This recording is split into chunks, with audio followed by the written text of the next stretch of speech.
Hi, this is Sanil Bharti, and welcome to another episode of TFI Insights. We are in the midst of a global pandemic. The end is nowhere in sight. The cases, if you look, are still going up. But despite the appearance, the world has not come to a standstill. Business are still running. They're offering critical support to people, whether it be food or medication, and a lot of other things. There are many lucky ones like me who still have jobs who can work remotely. Why it is possible? Because at the core is IT. We are all using apps and clouds to be functional. One thing that most people don't talk about is that the kind of lifeline of all this is network. If the network goes down, none of your apps will work, your doctor appointments, nothing will work. At the same time, so much traffic has been generated that you cannot send everything to the cloud wherever the data center cloud has data center. They have servers too. So today, to talk about not only all these, the challenges that this pandemic has created for infrastructure, and also what is going on in the edge computing, we have with us Kurt Michael, who is Senior Vice President of Marketing at Veea. Kurt, first of all, welcome to the show.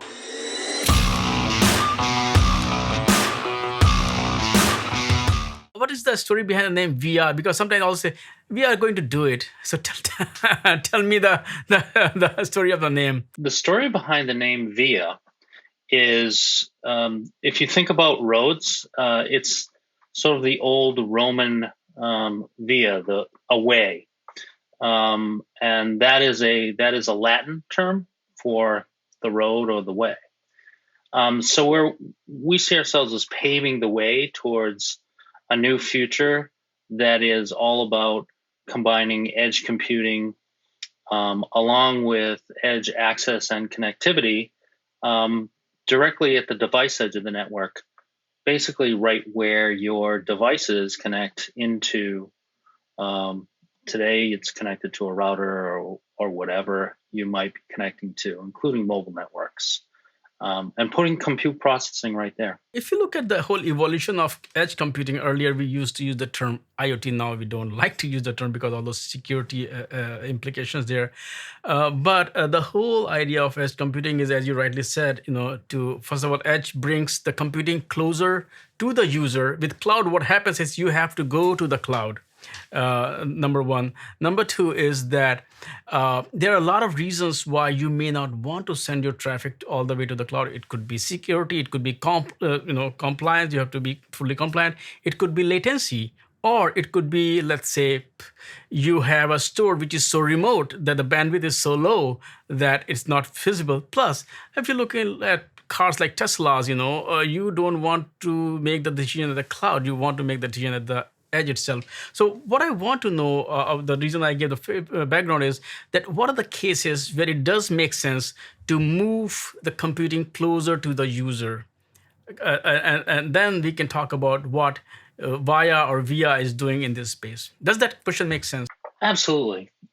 So there's really, I would say, three key things that you would look at when you're trying to figure out, should I be deploying this in a cloud-based infrastructure, or should I be deploying this and solving this problem on the edge of the network? The first one is performance sensitivity or latency. So as you rightly described, a Tesla car, it has to make decisions in real time, or else bad things are going to happen. So there are a variety of applications like that. Anywhere where you're trying to do tight control systems, a good example of that might be, a robotic type of control where you have IoT sensors basically around what the robot is doing. They're providing feedback, and then the robot has to make decisions about what to do. Now, you could integrate that directly into the robots, or alternatively, you could provide sort of a network that is close to the factory where the robots are operating, and you could be making those decisions, in that close edge. So that's one. Anywhere where latency is an issue, and it doesn't always have to be, huge life or death, like being able to control cars and traffic. It could also be as simple as making augmented reality or virtual reality work. So, for example, the latency of having a virtual reality character or augmented reality character overlay, something that's interacting at a human level, the latency of going to the cloud can actually destroy the real time experience for the user. And so, if you could actually do the level of interaction locally, um, you're in a much better shape, right? Your performance and your engagement is going to be much higher in those situations. The second piece we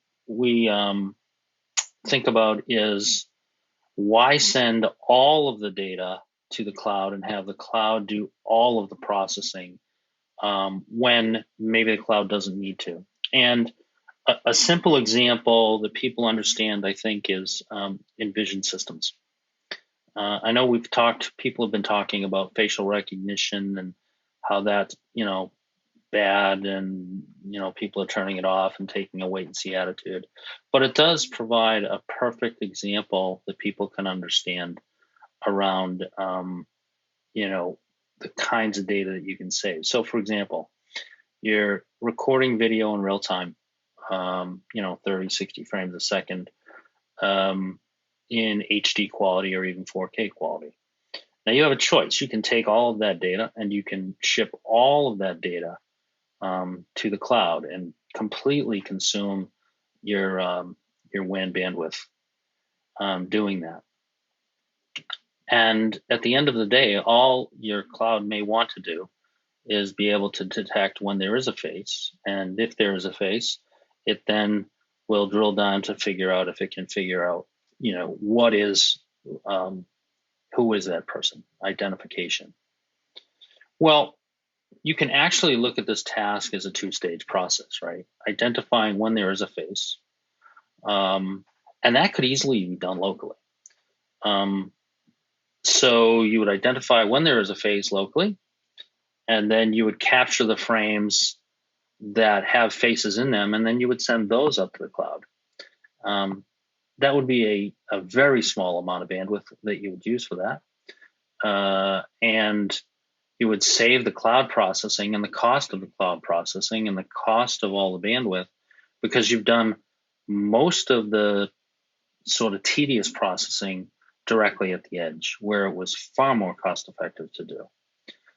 So that's a really good example. And then the third reason why somebody would do things at the edge is, of course, security, right? If you don't need to send your data over the public WAN to, a public cloud, then don't. I mean, that's almost the first thing to think about when you're thinking about security is how do you minimize the attack surface, and that's all about minimizing access to the data. So if you can do that successfully, you have a better solution.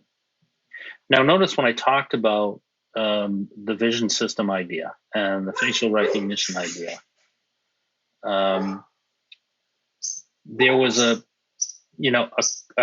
a combination of functionality that was being done by the cloud and the edge. While many people think that the process at the edge is better or you know more important than processing in the cloud or at the core, we're not talking about an all or nothing complete displacement. What we're talking about is using processing at the edge and using processing in the cloud, in the data center, in the core, um, in a complementary manner to you know basically use each for its strengths and displace the weaknesses in the overall system.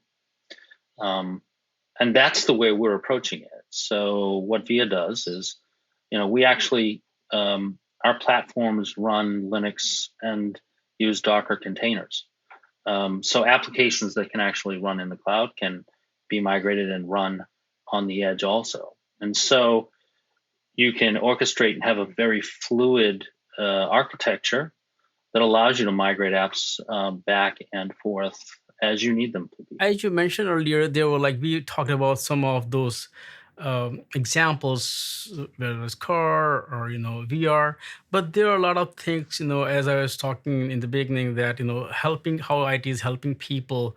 Like right now, as economies are, I mean, you gave some example that are trying to open up, but there are a lot of kind of procedures in place to make sure that whether you're checking a temperature or there should not be crowded space. So what else is Via doing to kind of enable states to open up the economies through some of these technologies that you have developed there? So Via is actually, we have an application called VQ.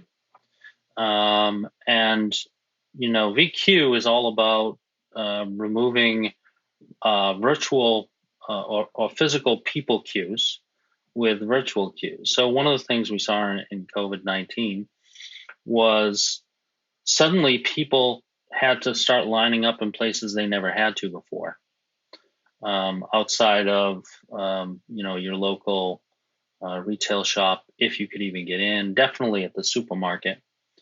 But not only that, your the length of that physical queue was getting very long because you had this 6 foot social distancing requirement. And we looked at that and we said, it really doesn't make any sense why we have to have physical queues at all, when in fact, you could just set up a virtual queue and, people could sit in their cars or, wherever else might be a convenient spot to wait. And when it's time for them to go in, they would get some kind of notification and they're able to walk in. And you've seen this kind of thing, I think, in restaurants, where they'll let you wait. They'll hand you a little device that'll flash or buzz when it's time for you to be seated. And so you don't have to stand right there waiting. You can actually, walk outside anywhere that's within range. So one of the unique things that we have in Via hubs, Via hubs are our smart edge nodes. These devices have built-in Wi-Fi, built-in Bluetooth, built-in other IoT radios and capabilities, as well as mesh routing capability. And what you could do is set up a public Wi-Fi access SSID directly outside of the environment. And if you need to extend that, you can do it through a wireless mesh of multiple Via hubs. When a person arrives, they can be presented with the fact that SSID is available. They can log in. They would then be presented with the ability to, register for the queue. And then the device would be able to send out a notification to your smartphone, because basically everybody at this point has a smartphone, and tell you when it's your time to enter the queue or leave. So you don't have to have long lines of people. That's completely unnecessary in today's day and age. There are a lot of opportunities to use this kind of technology if you think about all the different queues that you're involved with, even before COVID-19, right? In a supermarket, if you walk into the supermarket, you're going to be there for approximately 30 minutes all the time. You could register when you walk in. At the same time, you could, register to go to the deli counter, so that by the time as you're walking through the store, you get a notification, deli's available in 2 minutes. You go to the deli, you take care of your business, then you go back to shopping. As you're shopping, you're getting towards the end, you could send a notification to the Via hub running VQ, and it would tell you, okay, go to checkout line number 3 in 3 minutes or something like that. And so the system gives you the ability to provide real-time updates to people so that they don't have to spend their time, in that mind-numbingly boring situation where you're standing there watching people wait. So that's one of them. Public Wi-Fi is a great opportunity in this situation.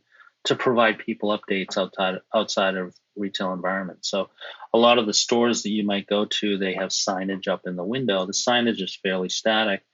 The business owner may not be there. You can't change the message. Um, if you were using some kind of electronic signage capability and you had Veea hubs deployed on the site that were connected into broadband, the business owner will be able to change the message pretty much at will. And so we expect to see much more of that kind of thing and much more of sort of the static communications of the past, signs stuck to windows and that kind of thing. There are many other applications. Certainly, we have a platform that would work well in a healthcare environment. It could gather up statistics about the equipment that's being used and gather that up for diagnosis capabilities. It could work in the waiting rooms to help with the people who are visiting the sick and maybe need access to a public Wi-Fi capability and need updates on status and things like that. So there are, it's a very rich environment of applications. Another thing, and one of the things that we'll be launching very soon, is something that we're calling a virtual trusted private network. It's basically, an enterprise grade solution to replace the VPN and the limitations that VPNs provide for remote workers. So if you think about, enterprise grade equipment, large enterprises, they have firewalls, they have deep packet inspection devices, they have SD-WAN devices, they have, of course, all of the things that will, check for viruses, and of course, VPN concentrators. If you take all of those different devices and you create software, you have that run on these edge devices, and you distribute that with cloud resources. And we've been working with a company who does all of that type of security. You can actually create an enterprise grade security solution that works for small and medium businesses. So it provides a level of protection and security that previously hadn't existed, hadn't really been available to the small and medium business, small and medium enterprise. So we could go on. There are many applications for this integrated smart edge node. Thanks for explaining all of that. I have one last question before we wrap this up. Is that um, this is a very good example that you gave. Why should people, stand in the queue? I mean, actually, the interesting thing is that our dentists, they don't let us come into the office. We have to just stay in the car, and whenever it is there, they will call us. But it is not that automated, as you're talking about. It's somebody, when the receptionist know that okay, it's empty, she'll call you and you can go inside. uh, what do you think, if you can briefly explain, that in the post COVID-19 world, how would the world look like? Because a lot of things that you're talking about, they do seem to solve some immediate problems, but as businesses realize that they really don't have to invest everything in all that infrastructure, even they don't need physical offices anymore, they can do everything online or digitally. It will totally change the way we do business. So can you just quickly talk a bit about what kind of trends you are seeing? It's too early to say that, but still you're helping customers already, and some of the changes will be permanent. I believe, and I think many people do, that the age of the remote worker is blossoming here. We've been forced to solve many of the problems that may have been standing in the way of making, a much broader adoption of remote worker possible. And I think many businesses have, once they got by that, they're seeing the benefits of, reduced operational costs as a result. And in fact, some studies are showing that there's higher worker efficiency as a result of that too. So I think we are entering an age of far greater remote workforce. Um, and as a result of that greater remote workforce, I think there's going to be a need for better security solutions because the attack surface has just dramatically increased. Um, I think also, having the ability to have your remote worker have access to all of the assets and capabilities that the enterprise offers, whether it be cloud-based, SaaS-based services, or whether it be applications that they run in their own data center or local server, or even if we're talking about the local professional's office, lawyers, doctors, and the people who are working remotely need to be able to access systems that were only accessible from a terminal that was directly in the office at one point. And then you have, of course, all the compliance issues.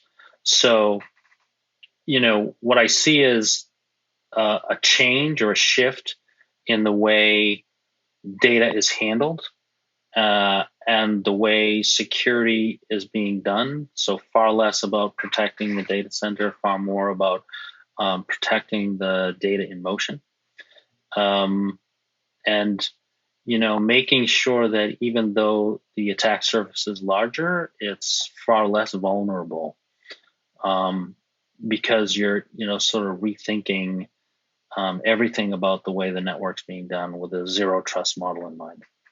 And I know those are a lot of buzzwords, but there's a lot of reality here too. Um, and I think we're now at a place as a result of COVID where we're being forced to do the things that I think would have come inevitably. Um, all it's done is really accelerate the process of adoption and remote working. I fully agree with you. And yeah, you mentioned some buzzword, but some of them are like when you talk about zero trust security in the cloud, you really cannot trust any single piece. So you have to have that kind of thing. So Kurt, once again, thank you so much for taking time out and sitting down here and talk about the work that Vaya is doing and the kind of crisis that we are going through and how you're trying to solve some of the problems. And some of these problems, some of these solutions will actually become a kind of highway for a lot of companies to build new businesses on. So once again, thank you. Thank you, Swapna.